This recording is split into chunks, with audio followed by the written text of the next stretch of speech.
Hello दोस्तों, मेरा नाम आलोक शर्मा। मैं मैकेनिकल इंजीनियरिंग से संबंध रखता हूँ। नमस्कार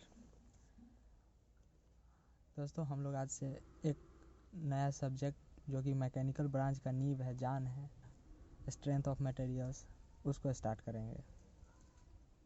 तो चलिए हम लोग जानते हैं कि अमेजिंग सब्जेक्ट में क्या क्या हमको पढ़ना है और कैसे पढ़ना है, हम लोग कैसे पढ़ेंगे। और दोस्तों बता दें कि ये डिप्लोमा और एसएससी जेई दोनों के लिए लाभकारी है। तो चलिए स्टार्ट करते हैं। अगर हम लोग सिंपली जानना चाहें ये स्ट्रेंथ ऑफ मटेरियल्स क्या होता है, तो हम लोग को बहुत बचपन से पता है क्या होता है, नहीं होता है। जैसे अगर मैं एक एग्ज़ाम्पल दूँ कि यहाँ पे मेरे पास एक यहाँ पे कोई बॉडी है, कोई वस्तु है ऐसा, और इस पे हमको कोई लोड रखना है।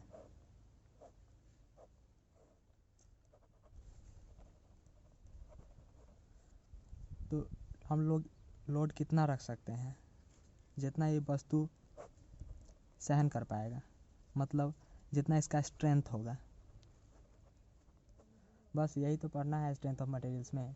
स्ट्रेंथ ऑफ मटेरियल्स में हम लोग ये पढ़ने वाले हैं कि अगर कोई बॉडी है और इस पे कोई W अमाउंट का चाहे P अमाउंट का लोड आ रहा है, तो ये उसको कैसे थामेगा, कैसे नहीं थामेगा, कितना थाम सकता है, वगैरह वगैरह। तो अगर हम और इसके बारे में जानना चाहें तो ये बोल सकते हैं कि हमारे पास एक बॉडी है, चाहे इतना पतला वायर है, इस वायर में हमको टेंशन देना है, मतलब सिंपली लोड लगाना है, दोनों तरफ से पकड़ के खींचना है। तो इस वायर को हम कितना पकड़ के खींच सकते हैं, कितना नहीं खींच सकते हैं, कैसे से खींचेंगे कि इस पे कम से कम लोड आए और ये ब्रेक नहीं हो पाए। यही सारा चीज़ हम लोग पढ़ेंगे स्ट्रेंथ ऑफ मटेरियल्स में। तो चलिए हम लोग जानते हैं कि स्ट्रेंथ ऑफ मटेरियल्स क्या होता है, ये हम लोग जान चुके हैं, और क्या क्या इसमें पढ़ने वाले हैं, कैसे पढ़ने वाले ही जानते हैं। सबसे पहले स्ट्रेंथ ऑफ मटेरियल्स को अगर हम इंग्लिश में परिभाषित करना चाहें तो स्ट्रेंथ ऑफ मटेरियल जो है study of deformable bodies under permissible limits. मतलब हमारे पास कोई बॉडी होगा जो कि डिफॉर्मेबल होगा, उसका स्टडी हम लोग करेंगे, लेकिन एक लिमिट के साथ।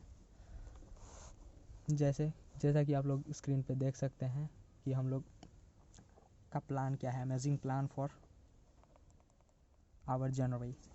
कंटेंट्स में आप लोग देख सकते हैं, सबसे पहला चैप्टर हम लोग पढ़ेंगे, number first chapter, properties of material. Then after हम लोग पढ़ेंगे simple stress and strain. Then after हम लोग पढ़ेंगे principal stress and strain. Next shear force and bending moment diagram. Next theory of failures. Next theory of torsion. Next shear stress theories. Next bending stress theories. And next पढ़ेंगे हम लोग theory of column.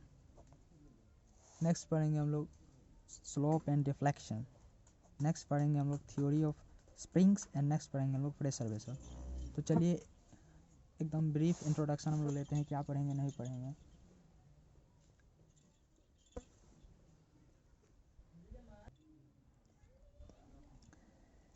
सबसे पहला chapter हमारा है properties of material. Properties of material में हम लोग क्या क्या पढ़ेंगे।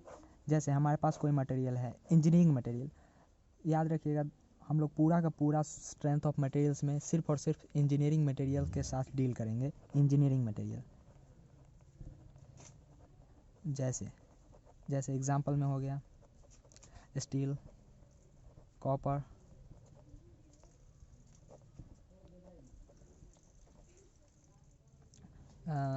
वगैरह वगैरह, टिम्बर,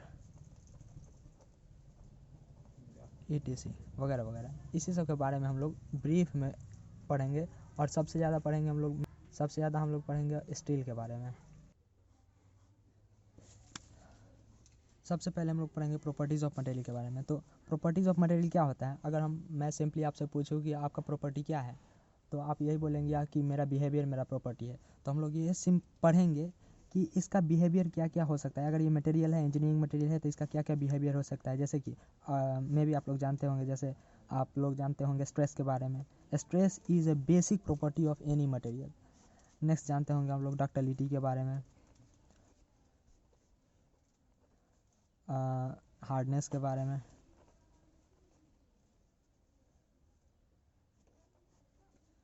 ETC, यही सारा चीज़ के बारे में हम लोग फर्स्ट चैप्टर में पढ़ेंगे। एंड सब मोस्ट इम्पोर्टेंट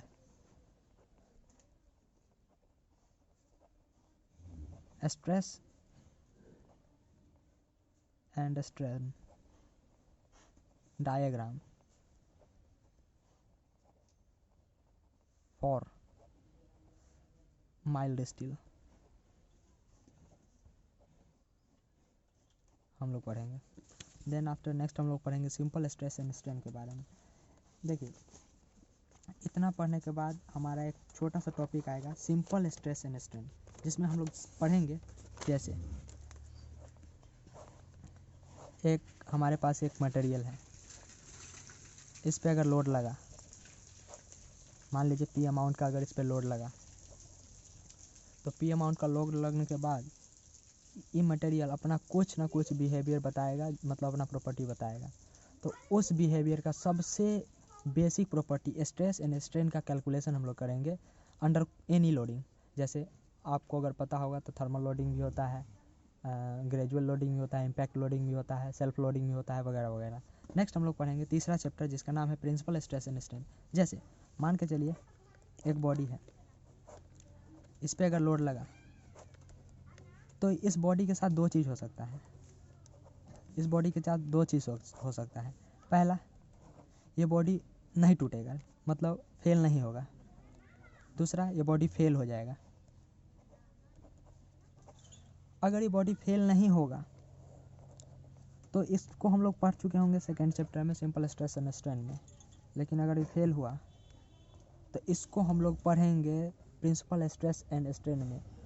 अगर ये बॉडी फेल होगा तो सबसे मैक्सिमम स्ट्रेंथ इसका कितना होगा, किस प्लेन के साथ फेल होगा, किस प्लेन के साथ फेल होगा, मतलब यहाँ से क्रैक आएगा, यहाँ से आएगा, ऐसे आएगा, कैसे आएगा, उस फोर्स का अमाउंट कितना होगा, उस बल का अमाउंट कितना होगा, वगैरह वगैरह। ये हम लोग पढ़ेंगे प्रिंसिपल स्ट्रेस एंड स्ट्रेन में। नेक्स्ट हम लोग पढ़ेंगे SFD and BMD, share force and bending moment diagram. जैसा कि आपको पता है share force and bending moment diagram में हम लोग पढ़ेंगे shear force distribution and bending moment distribution के बारे में। मतलब हम लोग जनरली लोडिंग के बारे में पढ़ेंगे, लोडिंग कैसे कर सकते हैं, कितने प्रकार से कर सकते हैं, कैसा लोडिंग करेंगे तो किसी मटेरियल का कैसा बिहेवियर देखने को मिलेगा। यही सारा चीज़ लोडिंग, पूरा का पूरा लोडिंग के बारे में हम लोग पढ़ेंगे। जैसे एक एग्जांपल दें, मान लीजिए एक एग्जांपल है, एक बीम है, ये सिंपली सपोर्टेड बीम है।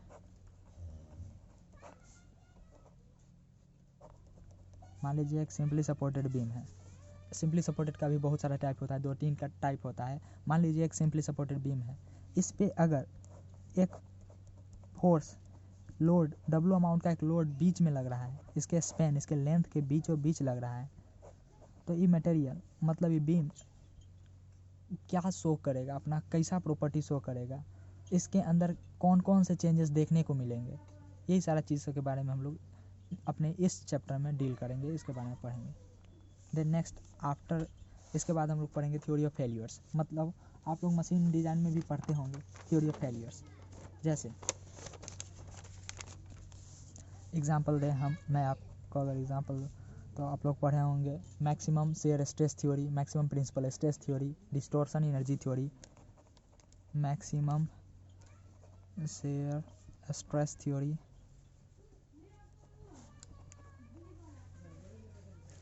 मैक्सिमम प्रिंसिपल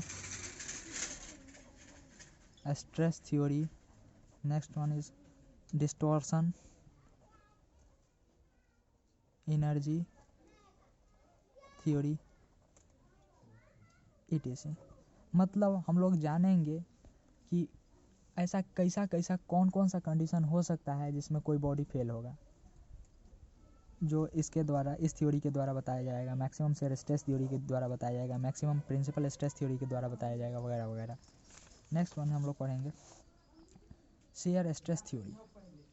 मतलब हम लोग शेयर स्ट्रेस हम लोग को पढ़ना है स्ट्रेंथ ऑफ मटेरियल मतलब मटेरियल का, कोई मटेरियल का स्ट्रेंथ कहने का मतलब वो मटेरियल कितना लोड को रेजिस्ट कर सकता है।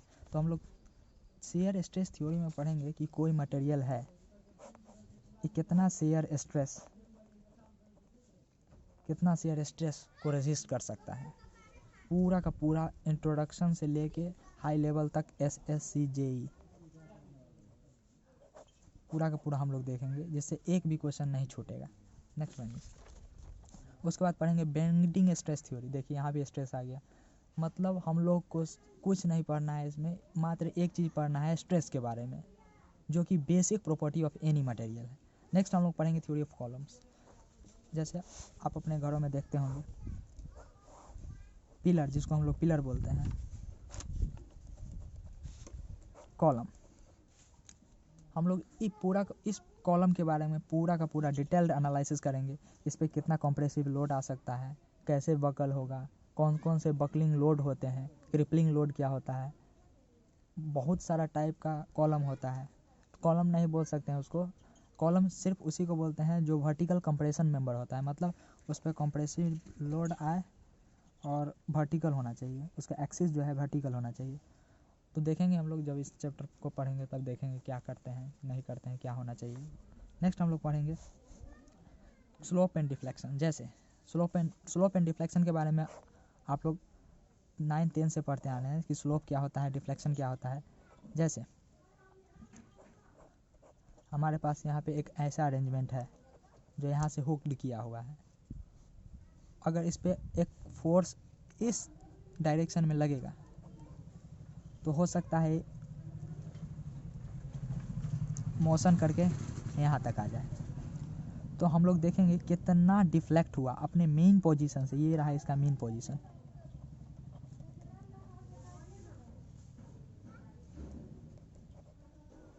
अपने मेन पोजीशन से कितना डिफ्लेक्ट हुआ, एंगुलर डिस्प्लेसमेंट कितना किया, इसको बोलते हैं हम लोग स्लोप।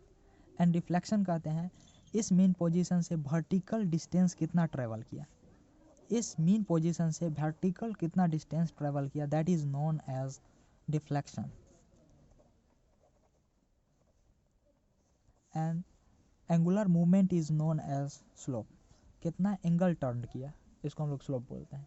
तो ये सारा चीज़ हम लोग देखेंगे अपने इस चैप्टर में। नेक्स्ट हम लोग पढ़ेंगे थ्योरी ऑफ स्प्रिंग। आप लोग मशीन डिज़ाइन में भी पढ़ते होंगे स्प्रिंग के बारे में, तो हम लोग पढ़ेंगे थ्योरी ऑफ स्प्रिंग में। कोई स्प्रिंग है, जैसे एग्जांपल ले, आप लोग देखे होंगे, आप लोग जानते होंगे एक होता है leaf spring,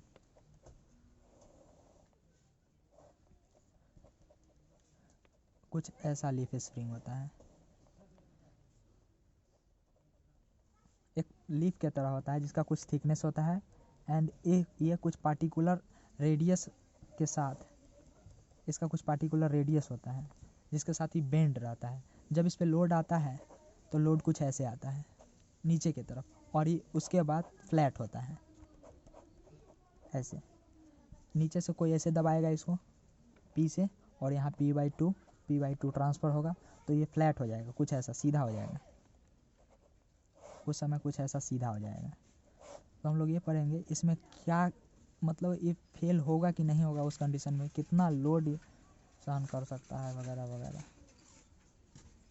and next one is pressure vessel.